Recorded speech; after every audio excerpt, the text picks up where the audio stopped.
Warren just got back from China. He's been working with people around the world, inventors, scientists. He's a scientist himself in terms of the energy product. He is one of the leaders in the world on the science behind energy, and it's really a pleasure for him to be here because he can give us all perspective. A lot of us have asked about what is energy, how can it work, how do you get energy and frequencies and wavelengths programmed into a chip, into a card, and why would that actually work? So Warren, why don't we please leave you a good amount of time here. Please let us know what your feelings are and share with us. And I appreciate you being here. Okay, thanks, Jeff. I think what everybody needs to understand is a little bit about the programming process itself. What we do is we create what we call a longitudinal scalar wave resonant field, and then we modulate the field to create different effects for the different holograms, or basically many different substrates we'll program, such as your cards. So we can either modulate that resonant field with sound or ultrasound, or we can modulate that resonant field with specific products where we pull the information out of the products and then we put it back into the substrate material, which would be a hologram or a wristband or one of your cards. And that's kind of the simple way it works. I actually went into a little more detail with that when we had the conference here in Atlanta.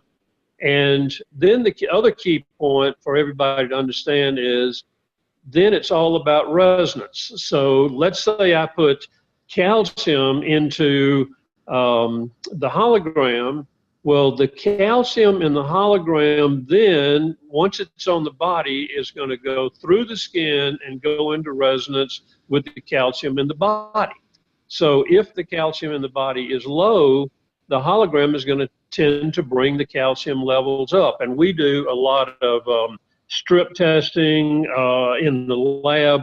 And the main reason for that is the strip tests are easy to do, they're quick to see results, and what we want to see is how are the signals reacting through the body. Well, if you go do a urine test on a strip, you can see instantly are the nitric oxide levels going up, down, or I won't talk about 2 or 3 other things that we're testing, but what we do is we take the simplest strips to get our hands on out there, and then we take whatever the product is that strip is testing, and we run tests on it. And it's all about getting better and better and better at the programming part of what we're doing. And it's really getting almost miraculous now. One of the things we talked about at the conference is that we've been successful in taking a molecule and transmitting it through the air into a glass of water, and then drinking the glass of water, and not only testing the water to see that it's there, but actually being able to taste the substance in the water, and nobody has ever done that in the history of the world. So these are the things that we're getting better and better and better at.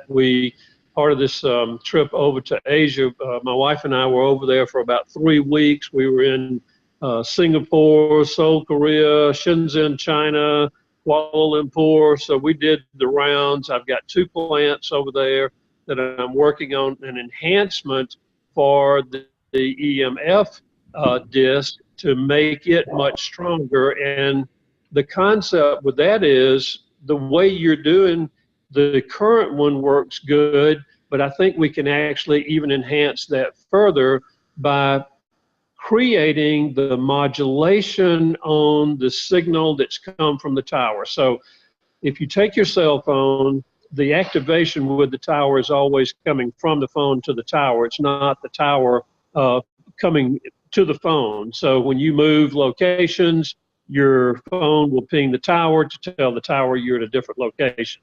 Well, the issue we've got coming up now that is going to be a gazillion-dollar seller for you guys is going to be treating these cell phones for the 5G networks that are coming out. So 5G is 1,000 times stronger than the 3 and 4G networks. It's going to create havoc with people if you don't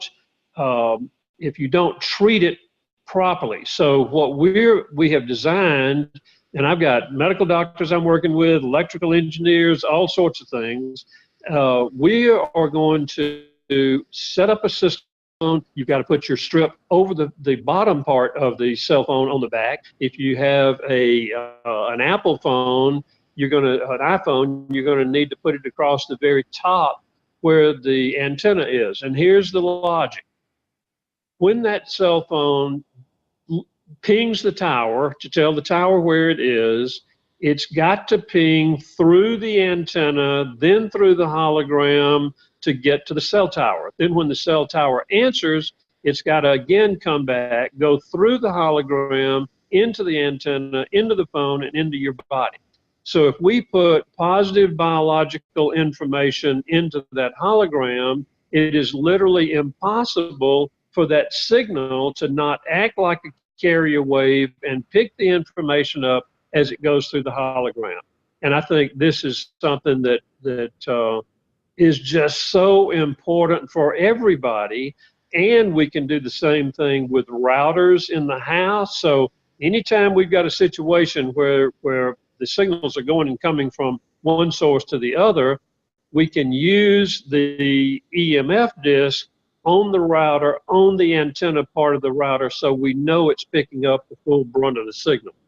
So that's a big deal. We can, by having a system like we've developed, we can pretty much program any combination of ingredients that we want to see into the cards or the holograms or water or different substances that we want to deal with. And, we're just getting better and better and better at this. And I've spoken all over the world in scalar medicine conferences, and people kind of know that we are out there a little bit ahead of most of the world in this area. So I'm anxious to get back. I've met with a lot of really smart people over in Asia, and we kicked around a lot of new ideas, and I'm anxious to get back into the lab next week and start working on some of these things we came up with.